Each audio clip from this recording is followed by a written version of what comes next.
Hey all you cool cats and kittens, this is Marcus Dell'Olio, as you know.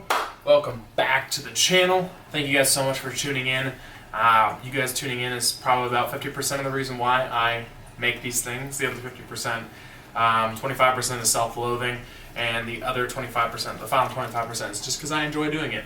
This is the first episode of the interviews that they do with the cast after the fact of the Netflix series airing. It's very interesting to see all of these people outside of their kind of environments. They're just in their own homes and just getting asked point blank questions by my boy Joel there. Without further ado, let's just jump into it. Before we start, let's just give a real quick shout out to my boy Eric. Eric, if you're watching this, I'm in Oklahoma. Maybe. Please just message me and we'll hang out. Whatever you want to do, I'll do it. Just hang out with me, please. All right. Yeah, Eric pronounces meme. I almost said it wrong. Meme as meme or mimi, which just adds to his likability. Love that man. He is quoted as saying, "Good riddance" about Joe Exotic, which once again. And he just swapped teams so quick. What a guy. No loyalty, whatever. He's like, Jeff's in the picture, I'm on. And he still works for him. The only loyalty he has is to the Tigers, which he says in the interview. He does a lot, yeah. Yeah. Mm-hmm. The only loyalty he has. Like, it seemed to me, and maybe this is just me liking him as a person, but it seemed to me like he said, Joe was killing cats. And I feel like his allegiance switched to Jeff once Jeff asked him, where does your allegiance lie? And his was to the cats. He doesn't want his cats killed. I think that's why I like Eric so much, is because he was heartbroken whenever he talked about having to kill the cats. Like, he was crying. Or, in one of the... I know you don't do math, Eric, if you listen to this, ever. I know you don't do math. You said that several times. I know that. I understand. Okay, babe? I understand. But you were high on something, or you were drunk on the last interview for the last episode. Because you weren't there. But you were just as sad when you were talking about having to put the cats down. And then we come on to good old Jeff Lowe, who that I think gives himself way too much credit because he sees himself as the Tiger King villain. And I honestly think the internet would say that actually Carol Baskins is the Tiger King villain. So he says he got that idea. He says he's presented as like an evil entity in this. No, he's not. He's presented as a businessman. He spoke some truths. Like, he talked about how Joe was his own worst enemy. He sure was. 100%. Him filming himself killing a fake Carol Baskin in so many ways. Not just one way, but so many ways. And had several things, a blow-up doll, a mannequin, to represent her.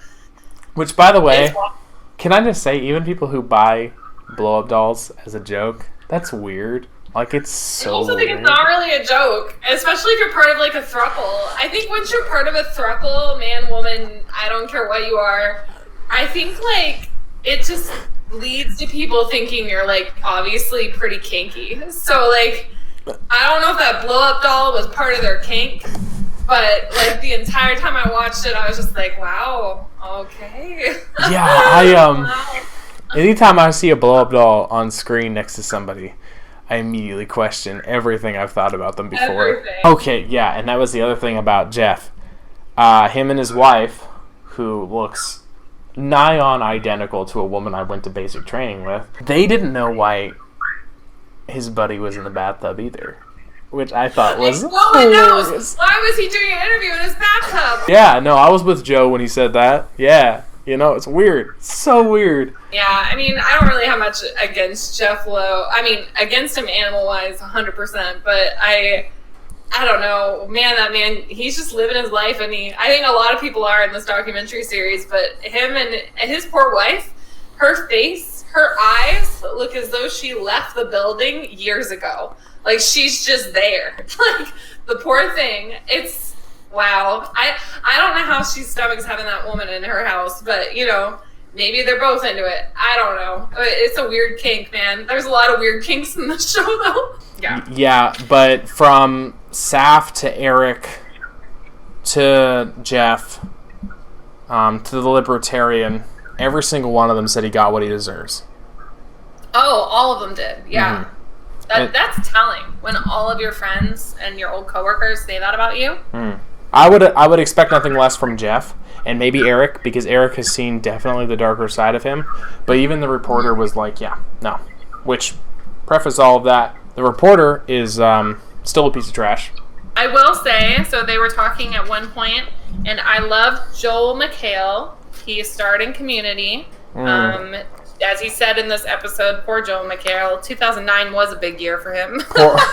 Pour one out for Community, because Community was a great show. My boy, that Marcus just keeps calling the interviewer in this and forgetting that he used to be an actor. I'm sorry, Joel! But yeah, dear old Joel, as much as I enjoyed him in Community, it says Carol's so-called sanctuary.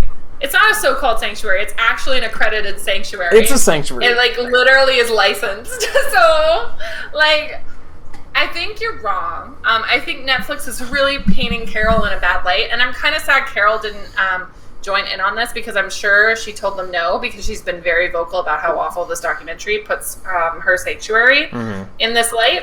So they're not doing the same thing. I will stand by this till the end of time. They're not doing the same thing. She's a sanctuary with big cats where they're not breeding them. They're not being, there's no cub petting or anything like that. And the proceeds go towards feeding these big cats and taking care of them and taking care of big cats in the wild. So it's really frustrating to listen to that. So, yeah. Old Metal Legs there. I can't remember his name. Renke? One of our favorite characters. I'm going to look. Is that his name? I don't remember. Please look it up for me. Let me Google him. Let me Google it. Yeah, John, Renke. I think it's Renke. This guy. He talks about having a 15-minute long fist fight with Joe Exotic. Coming from someone who has been in a couple of fights and a few that have been in the Army, it was sanctioned, I swear. The 15-minute long fight is a claim. I don't know whether they were just screaming for most of that or not, but maybe they were maybe they were getting a little into it. 15 minutes is a lifetime. That's a lifetime.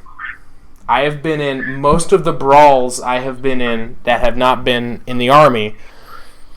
30 seconds to 2 minutes, that's as long as it's been, and most of that has been grappling of you've got a hold of the guy and you're please stop, or hey, why are you doing this? Because you just got jumped out of nowhere. Or when I was in the Army, especially the pugil sticks.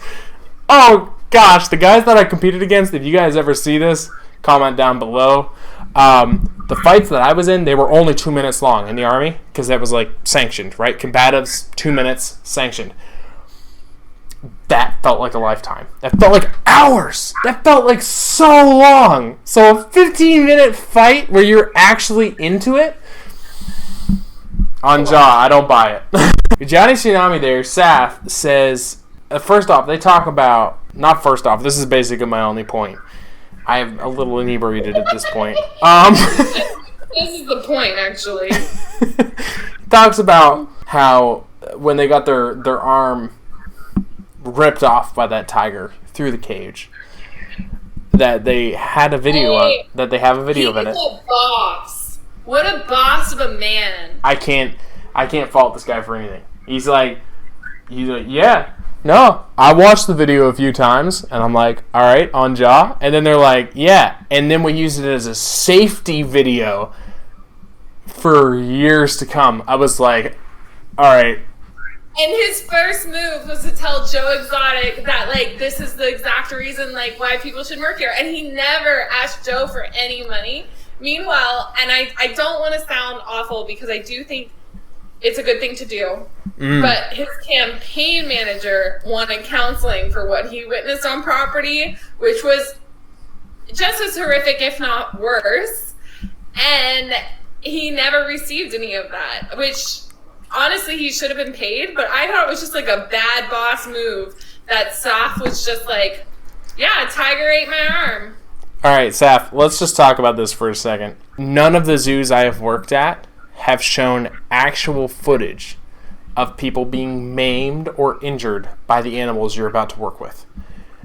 And honest to God, I think that video, I haven't watched it yet, as of right now, probably the editing Marcus has seen it by now because I'm disgusting, and I think that needs to change. That 100% needs to change, because that will happen to you if you're on the job. For any length of time, you will get hurt by these animals. And I think by showing that, especially by showing that in a keeper setting, good Lord! Because I have a feeling, I haven't seen the video yet, but I have a feeling he was just doing probably what he normally does. And then, like, all of a sudden it got out of hand. And I think, like, and then you have to look at the event and think, what could I have done to have prevented that? You know what I mean? And maybe it was something he did every day, but it made them all look at kind of the safety a little bit more.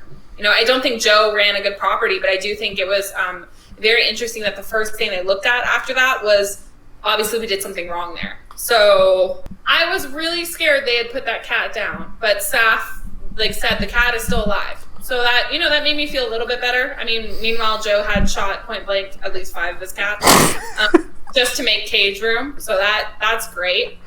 That was just to make cage room. That wasn't going off of what my next point is. His ego killing those tigers. Because it said several times throughout these interviews that Joe Exotic was attacked by a tiger, was bitten by a tiger, and then decided to put it down. Just like we said in the last video. But we knew just by looking at Joe and how quick he was to react to things in a negative manner. He was very quick on his feet with his anger and everything. You know, like, those cats were shot because something they did, not what Joe did. That's about all the points I have, honestly. I do like that Netflix finally said that it wasn't Joe singing. That was kind of nice. Yeah, honestly, because I was very disappointed when I found out that Joe Exotic was not singing the lyrics to his country music. I think they should have let us know that immediately, because I'm pretty sure they probably already knew. But I also don't think Netflix thought this was going to be as big of a deal as it is. So. I think they thought it was going to be more of like a B-list to a C-list kind of thing. This is an A-list event. What a watch. Yeah, take it back. I'm excited to see if they do any more things with Joel McHale, because it was really cool to see all those characters kind of come back, see how good Joe Finley's doing. Really happy and proud of him that ever since his daughter was conceived, he got clean.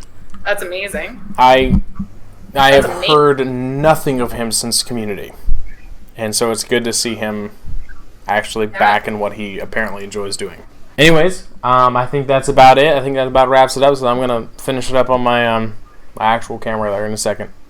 Thank you all so much for watching. This is the last of the series where Danielle and I are going to be reviewing The Tiger King. If you're wondering why I don't look super excited about that, for 2 reasons. One, I do want to make one more video at the end of this, just kind of talking by myself off the cuff, so I can get what I want to say out into the public.